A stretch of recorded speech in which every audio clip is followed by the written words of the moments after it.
Have you ever found yourself lost in the sprawling 20-minute epics of Genesis, or the intricate, classically infused suites of Yes, and wondered, with a genuine sense of puzzlement, where were the American bands? It's a question that resonates deep within the labyrinthine corridors of rock history, a question that cuts to the very heart of one of music's most ambitious, intellectually audacious, and, let's be frank, most frequently misunderstood genres. Why did this form of rock, which flowered so brilliantly in the fertile, gray-skied landscape of Great Britain, struggle to find purchase in the vast, sun-drenched expanse of the United States? The easy answer, the one often tossed around in online forums and casual conversations, is that America simply didn't get it. But that's a lazy and, frankly, insulting explanation.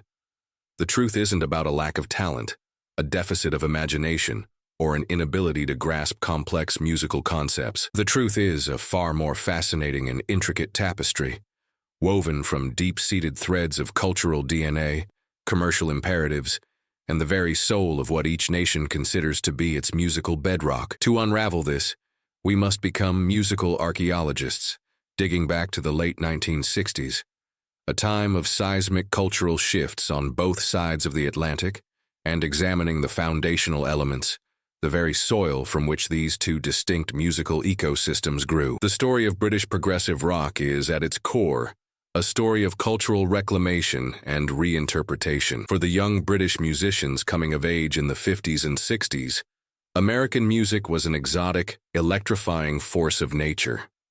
The raw, visceral power of the blues, the narrative pull of folk, and the untamed energy of rock and roll arrived like a cultural tidal wave, washing over a post-war society hungry for something new. The first wave of the British invasion, from the Beatles to the Rolling Stones to the Who, was built on brilliant, reverent, and often technically superior imitations of these American forms. They were exceptional students, but a crucial shift occurred as the decade wore on.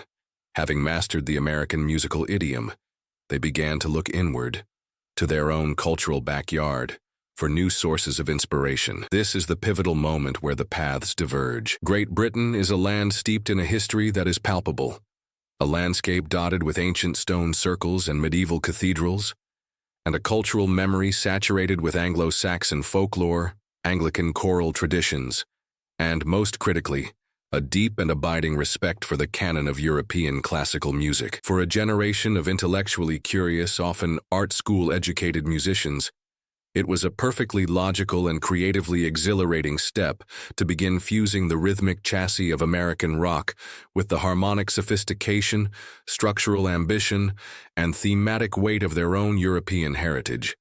This wasn't an accident. It was a product of the environment. The British educational system played a far more significant role than is often acknowledged. Many of the architects of progressive rock, Keith Emerson, Rick Wakeman, John Anderson, the members of Gentle Giant, had some form of formal musical training. Emerson was a prodigious classical pianist from childhood, steeped in Bach, Mussorgsky, and Bartók. Wakeman was a classically trained concert pianist from the prestigious Royal College of Music. This wasn't merely about possessing the technical facility to play fast arpeggios. It was about a fundamental mindset, a composer's approach to creating music. They viewed the album not as a collection of songs, but as a canvas for a single unified work. They thought in terms of movements, thematic development, complex counterpoint, and dynamic range, concepts borrowed directly from the symphony and the sonata. They saw no inherent contradiction in placing a Hammond organ solo that quotes Bach's Toccata and Fugue in D minor directly adjacent to a driving, distorted guitar riff.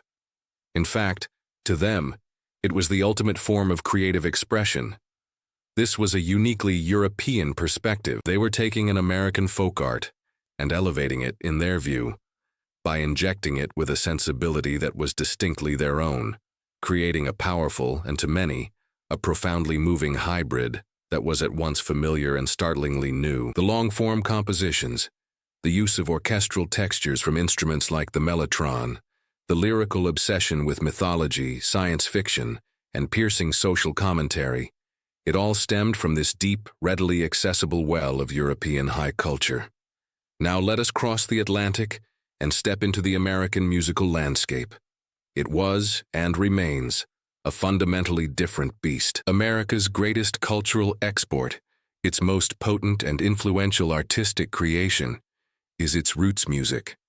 The blues, forged in the crucible of suffering and resilience by African Americans in the Deep South, is the foundational text, the Old Testament of nearly all American popular music.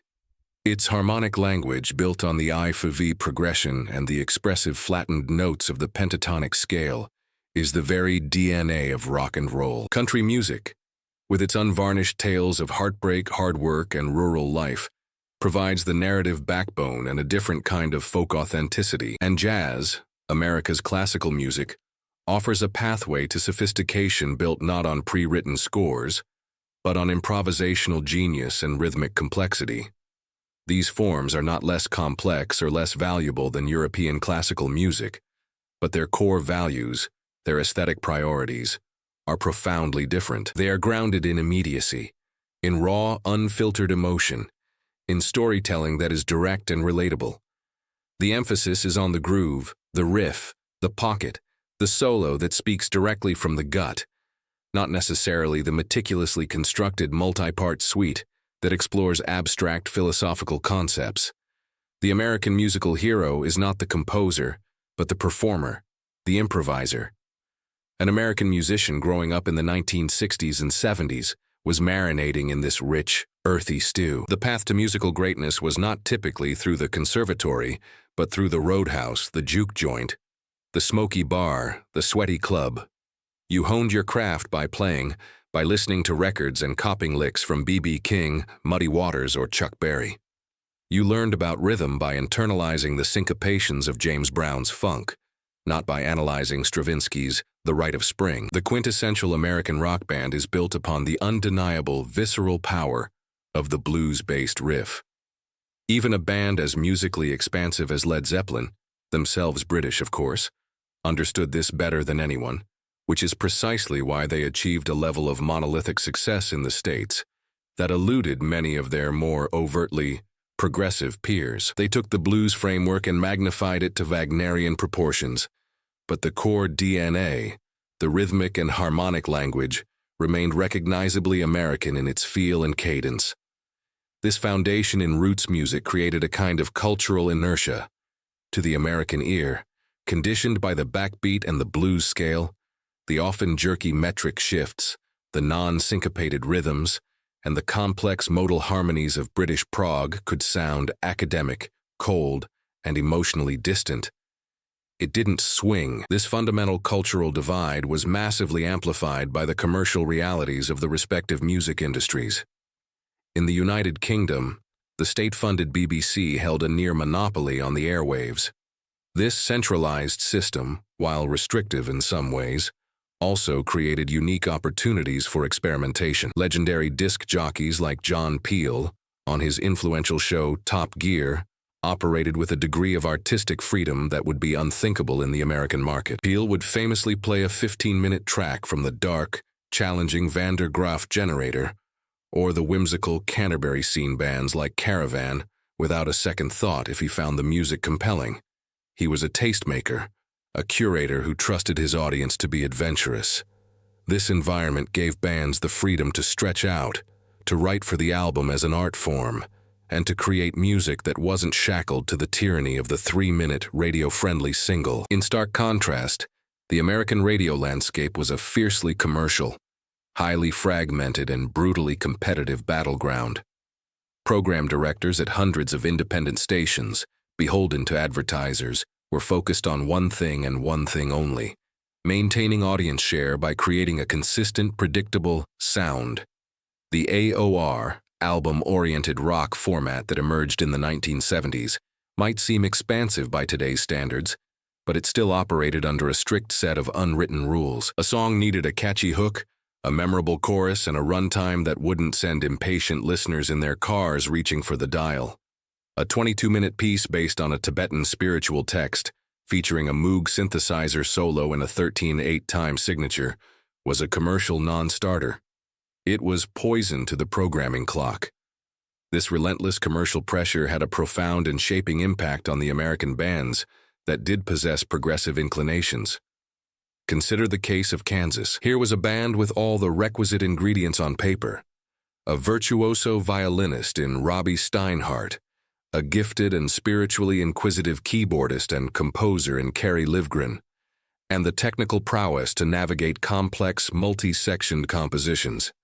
Their albums contained bona fide prog epics like Song for America and the stunning magnum opus. Yet their ticket to stardom, their breakthrough into the mainstream, came via their most concise and commercially accessible tracks, Carry On Wayward Son and Dust in the Wind. The record label and the radio programmers demanded it.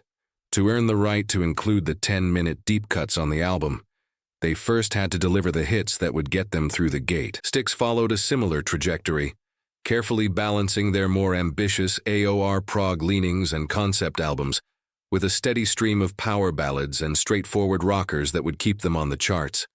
They were forced into a compromise, packaging their progressive tendencies in a more palatable, commercially viable container. They were prog-light, not by choice but by necessity. Then there is the great northern anomaly, Rush. Technically Canadian, their experience is emblematic of the entire North American struggle with the genre. For years they toiled in relative obscurity, building a devoted, fanatical following the old-fashioned way, through relentless, city-by-city touring.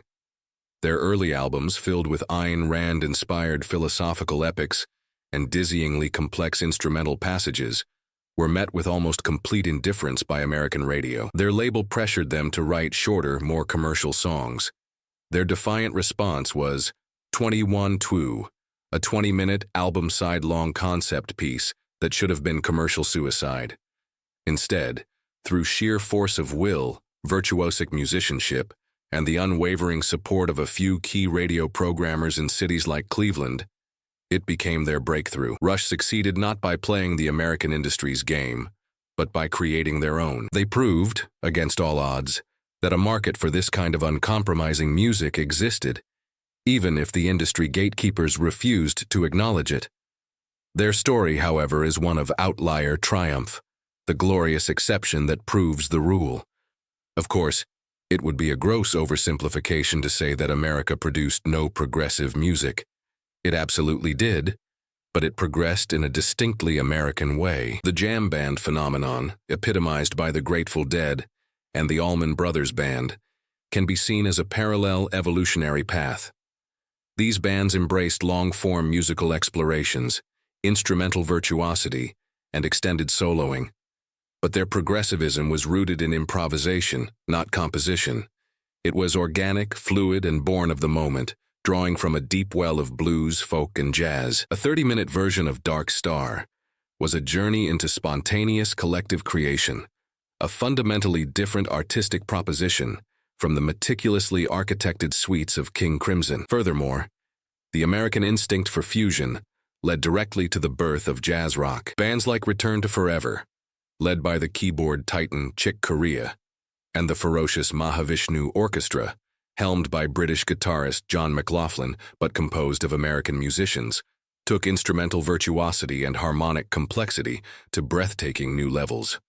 This was America's prog, a technically demanding and artistically ambitious music that was still fundamentally grounded in the rhythmic language of jazz and funk. We also cannot ignore the iconoclasts, the singular artists who defied all categorization. Frank Zappa stands as a towering figure, a composer of immense genius whose work often dwarfed the complexity of his British counterparts. But Zappa was a uniquely American phenomenon. He was a satirist, a provocateur, a creature of the counterculture whose music was a deconstruction and critique of American life itself. His compositions, which seamlessly blended doo-wop R&B, modern classical techniques like xenochrony, and fiendishly difficult metric modulations, were light years ahead of almost everyone. Yet his cynical, irreverent, and often scatological humor made him an outsider, not the leader of a movement. He was too spiky, too intellectually aggressive, too American in his refusal to take anything, including the pomposity of European art rock, seriously. There were other, lesser-known pioneers as well, bands like the United States of America, who experimented with electronics and avant-garde structures as early as 1968, or the criminally underrated Happy the Man, a band from Virginia who crafted a melodic, sophisticated brand of prog that rivaled the best of the Canterbury scene, but remained in near-total obscurity, precisely because of the unforgiving market conditions. So, where does this leave us? Was America a failure in the progressive rock arena? Absolutely not. It simply progressed differently. The American musical spirit, forged from the blues, tempered by commercial realities, and defined by a restless, forward-looking ethos, did not need to import a European model of artistic ambition. The progressive impulse didn't vanish. It was absorbed and repurposed, its DNA spliced with more indigenous American musical forms. The legacy of bands like Kansas and Rush is not one of failure, but of adaptation and survival in a challenging and often hostile ecosystem. The truth is, the world of music is infinitely richer for this divergence. We have the glorious, sometimes overblown, but always fascinating spectacle of British progressive rock, a unique and unrepeatable testament to a specific cultural moment. And we have the raw, powerful, and rhythmically undeniable force of American rock in its myriad forms. They are two different branches of the same family tree, each shaped by the soil in which it grew. The fact that one branch didn't grow in the exact same direction as the other isn't a sign of weakness or a lack of vision. It is a powerful celebration of the endless diversity and creative possibility that makes this music so vital, so human, and so enduring.